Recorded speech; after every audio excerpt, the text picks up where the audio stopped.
It always seems to begin the same way, doesn't it? She looks at you, not as the man standing right in front of her, but as the man she imagines you could become. You can feel it in her gaze, that strange mix of hope and hunger. It almost feels flattering at first, like you're finally being seen. But the truth is harsher. You're not being seen at all. You're being evaluated, measured, studied like an empty canvas, waiting for her to paint the version of you she prefers. Then eventually the fantasy breaks down. The role collapses, and you're left sitting there, confused, humiliated, wondering what you did wrong. You start to recognize yourself. You discover the man you were meant to become long before the world trained you to play it safe. And when that happens, women are no longer the source of your identity.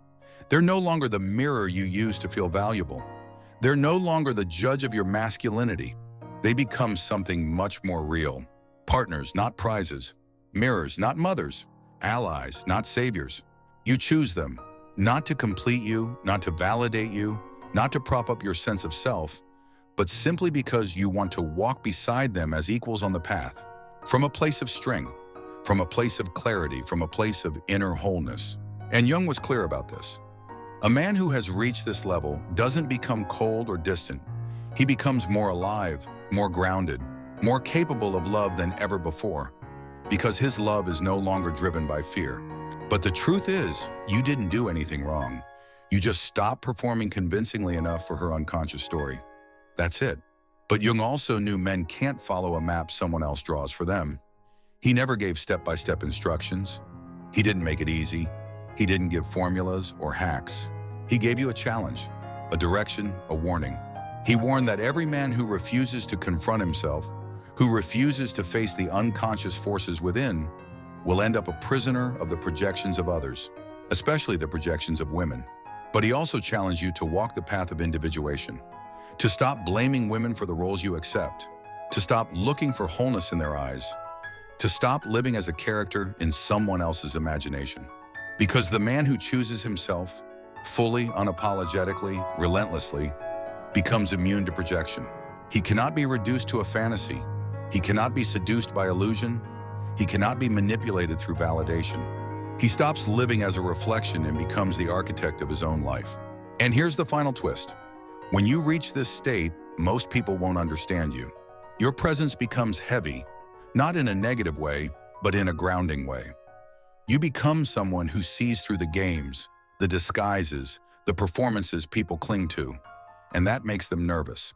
People who once craved your attention now resent your independence. People who once admired your kindness now dislike your boundaries.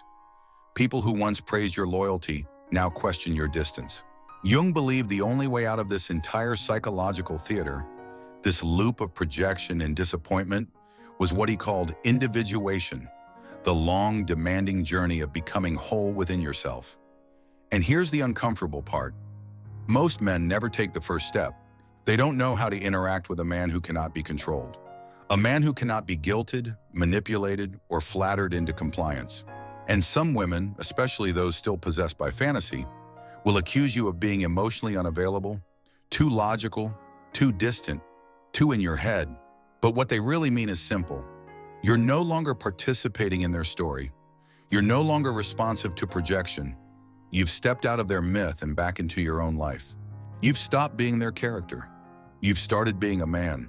And once you become that man, everything, your relationships, your attraction, your sense of purpose, changes in ways you never imagined.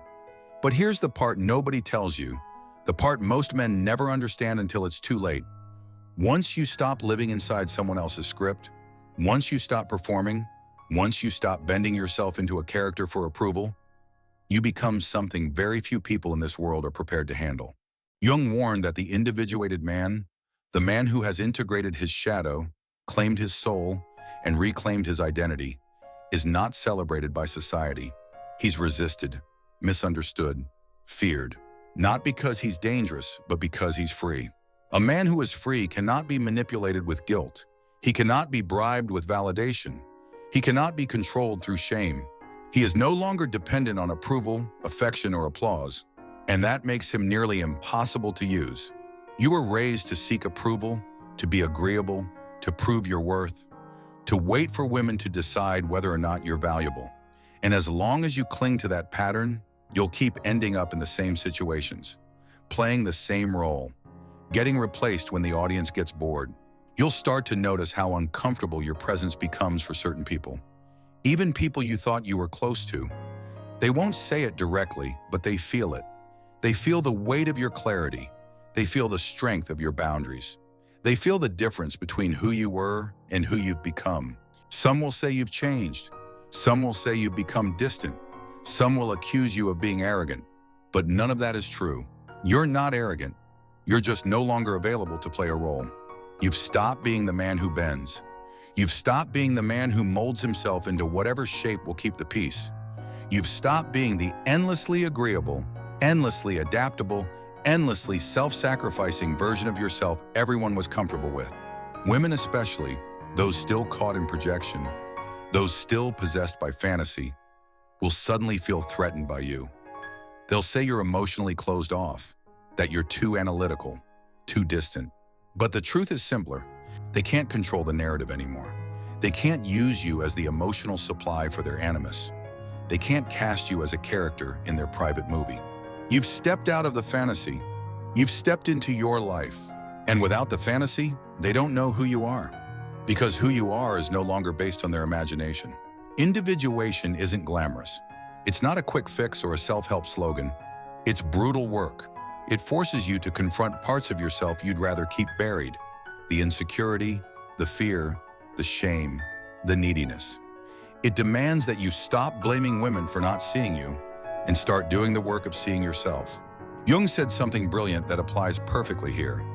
The gods have become diseases, meaning the unconscious forces that once looked divine, love, passion, desire, hope, now infect people as psychological symptoms.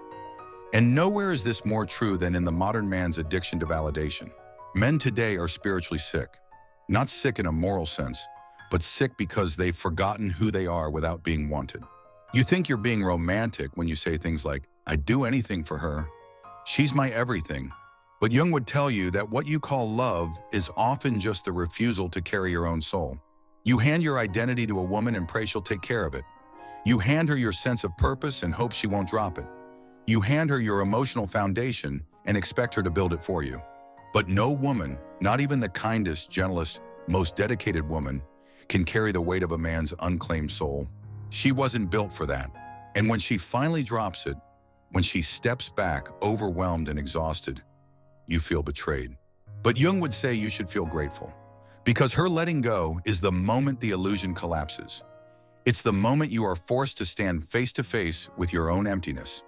It's the moment your real work begins. Because Jung understood something most men never realize. You don't become a man by being chosen. You become a man by choosing yourself. The work of becoming a man.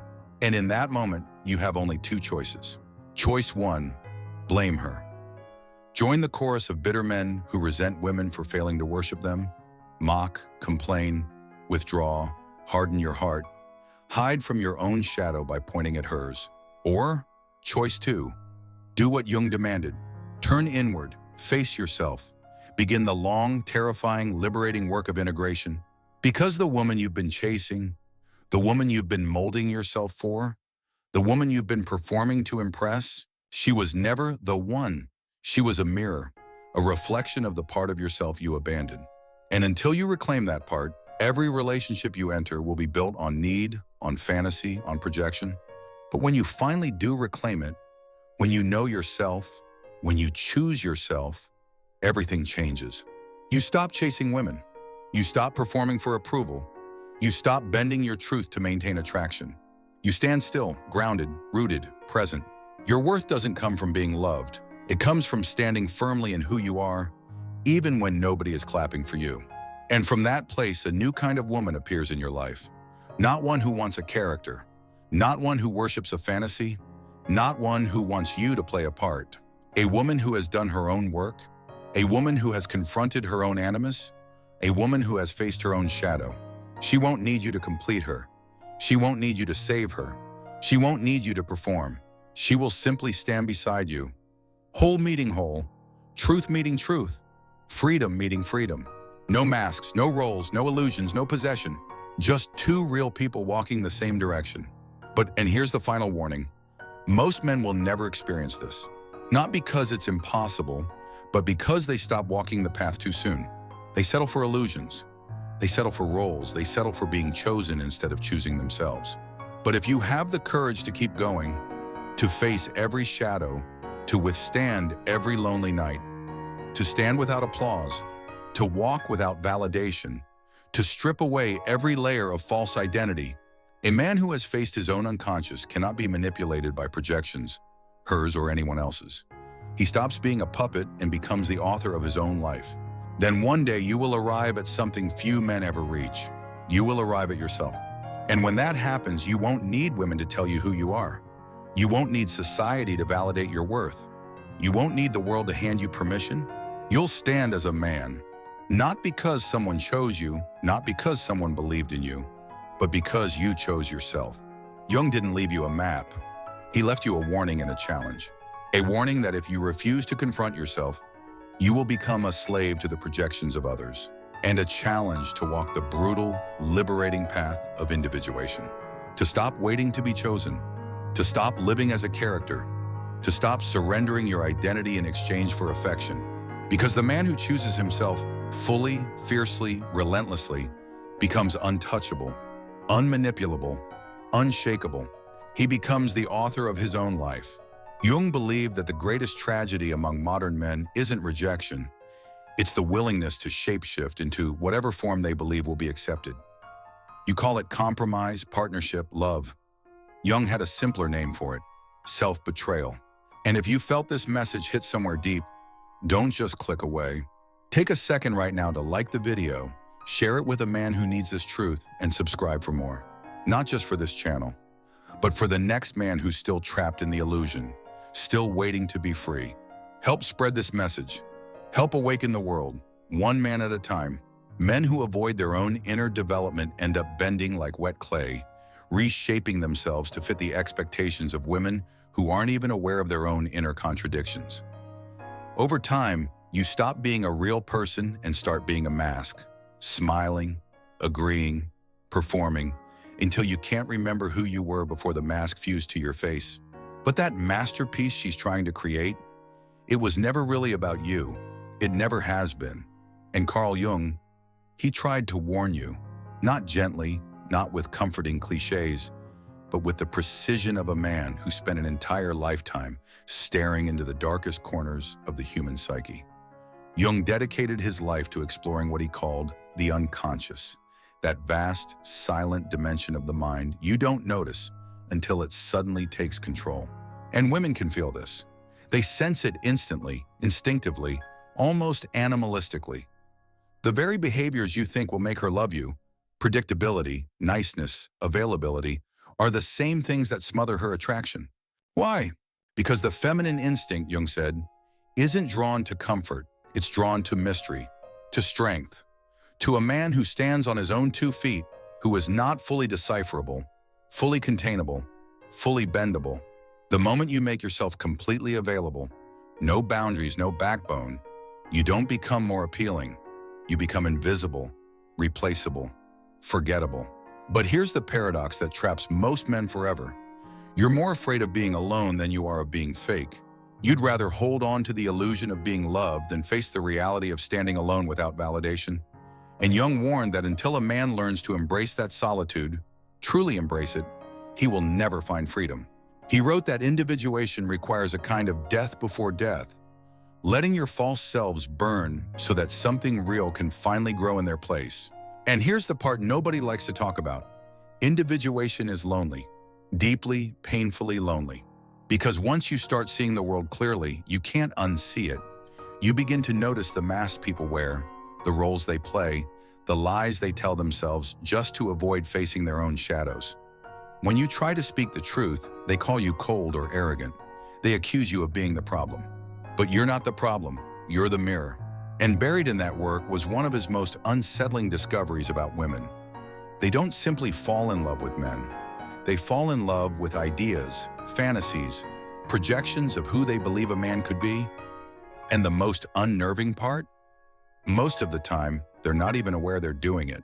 So while you think she's choosing you, what she's actually choosing is the polished version of you she built inside her mind. You're not her partner, you're an actor. And most people hate mirrors, especially when the reflection isn't flattering. Jung spent decades treating people who were terrified of facing their own shadows, the rejected, buried parts of themselves. And he warned that women in particular are often raised in cultures that encourage them to avoid that confrontation entirely. They're told they're naturally pure, intuitive, emotionally complete, but Jung didn't buy it. He believed the greatest danger to women wasn't men at all.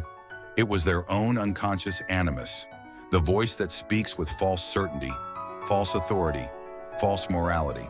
And when a woman doesn't integrate that inner masculine force, she becomes ruled by it. She projects it onto every man she meets, turning her private inner war into a public battlefield. And you, hoping to be her savior, walk right into the fire. But projection is a thief. It steals reality and replaces it with illusion. And as long as you don't know yourself, you'll keep getting trapped in someone else's. And here's the strangest twist. The same woman who once saw you as her hero, her missing piece, her great hope, can wake up one morning and see you as the enemy. Not because you changed, not because you betrayed her, but because you failed to uphold the silent myth she projected onto you. You didn't lie to her. You didn't deceive her. You simply weren't the fantasy she subconsciously hired you to play. And the resentment that surfaces? It isn't about you. It's about the collapse of her own inner story. Jung said that psychological betrayal often happens not in the moment of action, but in the moment a projection fails. She mourns the character she imagined, not the man who stood beside her. Jung wrote something chilling. People will do anything, no matter how absurd, to avoid facing their own souls. A character cast in a private movie she's been scripting since childhood. And nowhere is this more obvious than in romantic relationships. Men and women walk into them not as two whole adults, but as walking bundles of projections, fears, wounds, childhood patterns, unmet needs, all dressed up as love. You call it chemistry, Jung called it possession. And like someone hypnotized, you keep stepping into the same cycles, believing this time it will be different, even though you haven't changed the one variable that truly matters, yourself. Because until you ask the question Jung insisted every man must ask, what part do I play in this pattern? You remain blind to the truth. It's easy to blame women, to say they're manipulative, inconsistent, shallow. But Jung would look directly at you and ask, and why did you allow yourself to be chosen by such a woman? You see, a man who hasn't faced his own inner world, who hasn't integrated his own feminine side, his own emotional truth, will always fall under the spell of a woman's projections. You're not a victim. You're a volunteer. You stepped into the role. You played the fool. You let her fantasy swallow your identity, because the alternative, confronting your own emptiness, is far more frightening. And here's where most men stop listening, because this is where the real comfort ends. This is where accountability begins. Carl Jung didn't offer shortcuts. He didn't offer easy steps or confident slogans. He gave you the lifelong assignment of self-confrontation, of sitting in silence with yourself until the illusions start cracking. And when you stop fitting the role, she doesn't change the script. She just replaces the actor. Until that desperate voice inside you, the one whispering that you're nothing without a woman's approval, finally breaks. But that voice doesn't die easily. It fights, it clings. It tries to convince you that validation is survival. Yet Jung's work whispers something far more dangerous and far more liberating. The man who can stand without validation, the man who can walk without applause, live without approval, exist without being needed, is the man who is finally free. Not cold, not detached, not emotionless, free. A man who has walked through his own darkness becomes grounded, rooted, unshakable. He becomes someone who cannot be pulled into fantasies because he has learned to recognize the difference between a person and a projection. And ironically, this is exactly when women feel most drawn to him. Not because he needs them, but because he doesn't. He is no longer chasing affection. He is no longer performing. He is no longer sculpting himself into shapes to maintain attraction. He stands as he is. And that sense of self, that inner weight, is magnetic. But here's what Jung also warned. When you reach this place, the world doesn't know what to do with you. People become uncomfortable around you because you no longer fit the familiar categories they use to make sense of others. Some will call you distant. Some will call you arrogant. Some will claim you think you're too good. Jung had a name for this psychological projection: the animus, the inner masculine figure that lives inside every woman. And when a woman's animus is undeveloped or left unchecked, it becomes something powerful and destructive. It becomes the silent force that draws her toward the wrong men, pushes her to reject the right ones, fuels arguments that make no sense, and gives her a kind of moral confidence that isn't rooted in wisdom, but in fantasy. But what they're really reacting to is the fact that they can't control your perception of them anymore. They can't use you to complete their script.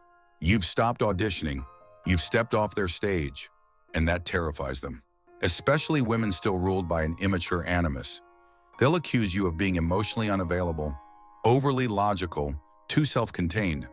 But beneath the accusations is a simple truth. You're no longer a character in their private movie. You've stopped playing the role. You've stopped being the fantasy.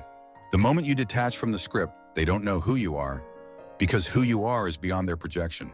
Jung once joked that the gods have become diseases, meaning the inner forces that ancient people once described as divine possession now show up as psychological neuroses. And if there's one neurosis modern men suffer from more than anything, it's the addiction to validation. You think you're being romantic when you say things like, "I'd do anything for her," or "she's my everything." But Jung would shake his head and tell you, what you call love is often just the refusal to carry your own soul. Jung didn't downplay this at all. He described it as a type of possession, a state in which a woman isn't even aware that her thoughts, reactions, or desires aren't fully her own. It's the animus speaking through her, pulling her into projections that feel more real than reality. It's easier to hand your identity to a woman and hope she shapes it for you. It's easier to let her be your meaning, your purpose, your anchor. Because if she holds it, you don't have to. But here's the brutal twist Jung understood. No woman can carry the psychological weight you refuse to carry yourself.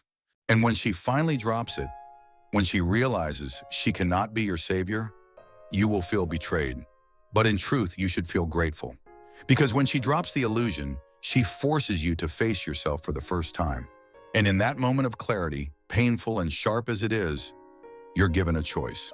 You can become bitter like so many men, mocking women, resenting them, blaming them, hiding behind anger instead of facing your own shadow. Or you can rise, you can turn inward. You can finally begin the long, frightening, liberating journey Jung demanded of every man. Individuation, wholeness, integrity. Because the woman you think you're searching for out there, she's really a metaphor for the part of yourself you abandoned long ago. And until you reclaim that part, every relationship will feel like a performance. Every romance will feel like strategy. Every connection will feel like a lie you're trying to keep from collapsing. And men fall for it every time. But when you finally face yourself, when you integrate your inner truth, you become a man who no longer chases, a man who no longer performs for approval, a man who no longer becomes whatever a woman needs him to be. You become rooted, present, whole. And from that place, something extraordinary begins to happen. From that place of wholeness, of finally knowing who you are without needing someone else to tell you, you'll start to notice a powerful shift. You no longer attract women who want a character. You attract women who want the truth, and you'll recognize the difference instantly. Because a woman who has faced her shadow, who has worked through her animus, who has burned away her illusions, moves differently in the world. She doesn't come to you with dramatic declarations. She doesn't cling to you like you're the missing piece to her puzzle. She doesn't treat you like the answer to her emotional chaos. She doesn't need saving, and she doesn't expect you to save her. She stands on her own 2 feet, steady, grounded, whole, and meets you eye to eye. Not as a goddess longing for worship or as a girl searching for a father, but as a human being who has done the work on herself. She doesn't fall in love with the fantasy of you, she sees you. And because she sees you, she doesn't demand you perform. She doesn't need you to bend, twist, or shrink into a character. She doesn't need you to be her hero, her therapist, or her emotional crutch. She stands whole within herself. And that is what allows her to meet you in truth. When you meet a woman like this, the difference is unmistakable. There's no desperation, no manipulation, no emotional push and pull, no subtle tests, no need to keep proving yourself. Because nobody ever taught you to recognize the difference between being desired and being understood. You confuse her excitement with intimacy. You mistake her attention for depth. You hear her say, "You're different," and you believe her. Without realizing, she says that to every man she thinks might finally fit the character she's been waiting to cast. There is simply an honest meeting between two people who are no longer hiding behind masks. Jung believed this kind of connection is the rarest and most dangerous form of love. The kind built on freedom rather than need. The kind where two people choose each other not because they must, but because they want to, without illusion or projection. But here's the warning. Most men never reach this level of relationship. Not because they're incapable, but because they quit before they get there. Most men settle. They settle for the performance, the fantasy, the comfort of being someone else's idea of a man. They settle because facing their own wounds feels unbearable, because becoming whole feels too lonely, too slow, too painful. So they accept the familiar roles. The nice guy, the savior, the provider, the protector, the entertainer, the obedient partner. They settle for relationships built on fear. Fear of being alone, fear of not being enough, fear of losing the affection they become addicted to. And because of that fear, they never experience real intimacy. They never experience real connection. They never meet a woman fully because they never fully meet themselves. But for the few who keep going, who keep walking through the psychological fire Jung described, something extraordinary happens. When you strip away the layers of false identity, when you stop shaping yourself to fit someone else's desires, when you finally choose to stand alone rather than live as a character, you begin to notice something breathtaking.